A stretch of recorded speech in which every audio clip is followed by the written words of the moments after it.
Hi there, I'm Brian. Today's story is The Wizard King. Once upon a time, Sam and Becky were down at the beach doing what little kids do, searching for seashells. Not broken ones, but perfect whole ones. Suddenly, Becky spotted something. A small shell covered in almost every color in the rainbow. It was the most beautiful shell she'd ever seen. She yelled for Sam, who came scampering over. "Look at my shell!" cried Becky, holding it out for Sam to see. "It's beautiful," said Sam.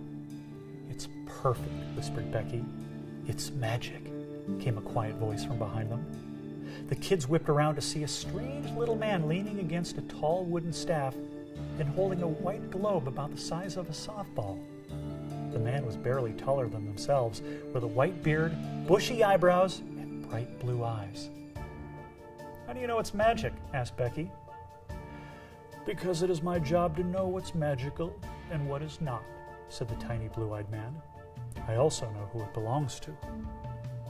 "Who?" asked Sam and Becky at once. "None other than the Wizard King himself," said the little man. 2 months ago, several of the Wizard King's favorite magical items were stolen from him by a band of goblins. It has been my job to find them. I just only found this crystal ball the other night. In fact, I have tracked down all the magic items except one."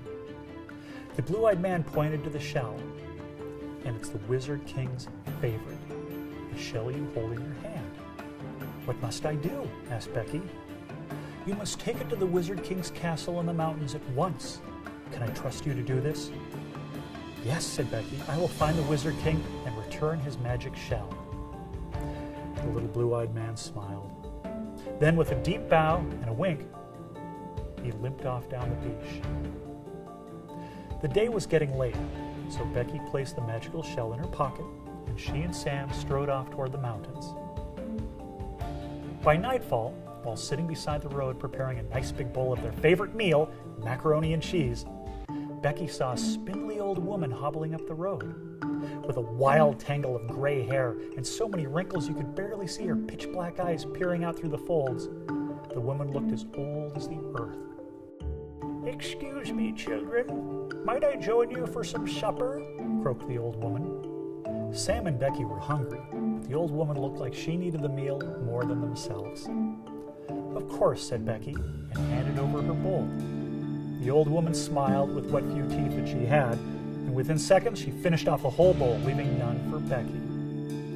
"You've been very kind to me," said the old woman. "I would like to show my appreciation." She reached inside her ragged cloak and withdrew a very small blue pouch that hung from around her neck.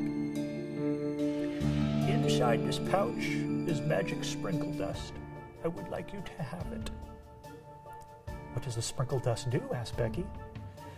"That I cannot tell you," said the woman, "but only use it when you are in great danger. There is only one pinch. Use it wisely." Becky took the pouch from the old woman and slipped the leather cord that held the pouch around her neck. "One last thing," said the woman. "There are goblins on this road. I saw a band of them just the other night. Keep your eyes and ears peeled." And with that, the old woman gave a deep bow and a wink and limped off down the road. Becky's tummy was growling from not eating, but she felt good about helping the old woman, so she and Sam trudged on. Later, when the night was dark and the air was full of sounds, the kids felt they needed to rest. While sitting on a rock beside the road, they heard new sounds coming from somewhere in the distance.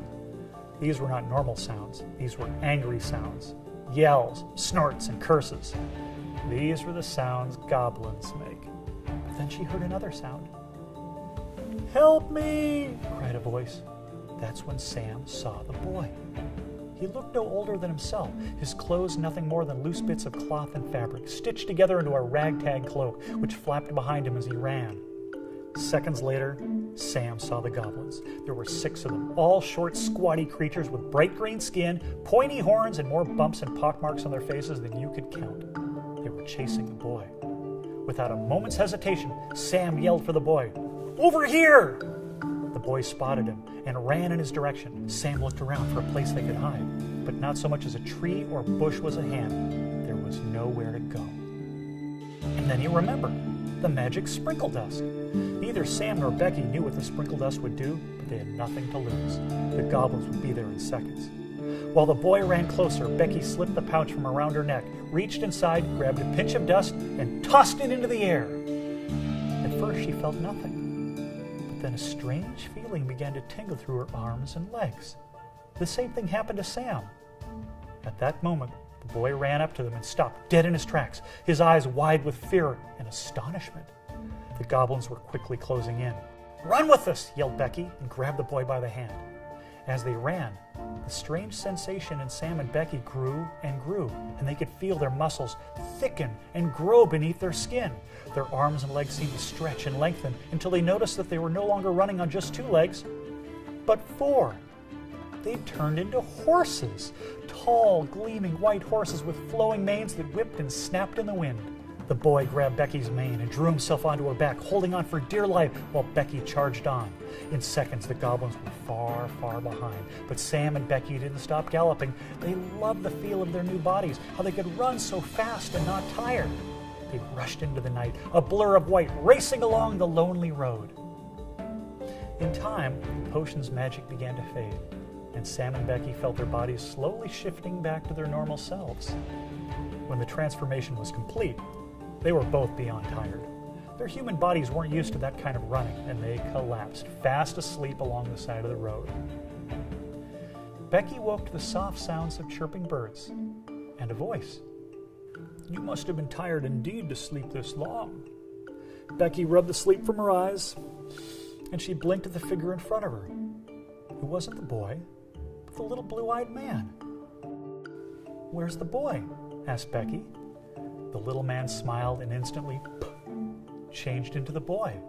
Then the boy changed into the old woman that they'd helped the previous night.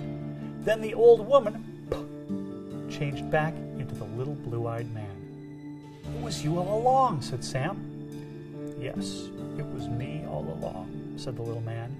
"And I must say you did a wonderful job. You did exactly as I had hoped." "I don't understand," said Becky.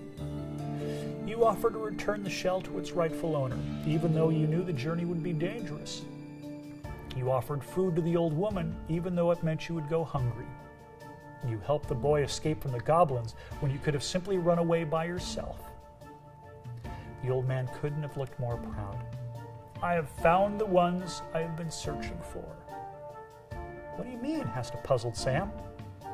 The old man winked and shrugged off his tattered cloak like it was a heavy overcoat, only to reveal a beautiful purple robe, the likes of which Sam and Becky had never seen. The fabric, stitched with stars and moons, was so fine the robe practically glowed. The little old man no longer appeared bent and feeble, but noble and proud. At that moment, Becky knew exactly who he was. "You are the Wizard King!" exclaimed Becky. The king nodded. "And my reign has come to an end. It is time for me to go." "Then who will be the new Wizard King?" asked Becky. "There won't be simply a Wizard King," said the king. "Instead, there will be a Wizard King and Queen, if you will accept the honor." Sam and Becky were stunned to silence. "I have been searching a long time for suitable replacements," said the king. "You both showed courage, kindness, and intelligence. You are everything that is good. You will be a perfect Wizard King and Queen." But we have no magical power," said Sam. The king smiled. "Ah, but you have the magic of goodness. That is a most powerful magic. However, if you mean the ability to make things disappear or fly or other so-called tricks, there I can help you. Show me the shell that you have found." The king produced a star-tipped wand from beneath his robes, waved it over the shell, and it began to glow and pulse as if it were alive. "There, I have now passed along all of my magical abilities to you." The Wizard King bowed deeply before Sam and Becky, and when he rose, he turned and glanced over his shoulder. "The castle awaits you, King Sam and Queen Becky." And with a wink and a sweep of his robe, He turned and walked away. At that instant, a beautiful rainbow arced across the sky, while Sam and Becky strode off toward the castle, which they could now see gleaming in the distance. Let's see those pesky goblins try something now, thought Sam. And Sam and Becky, Wizard King and Queen, lived happily ever after.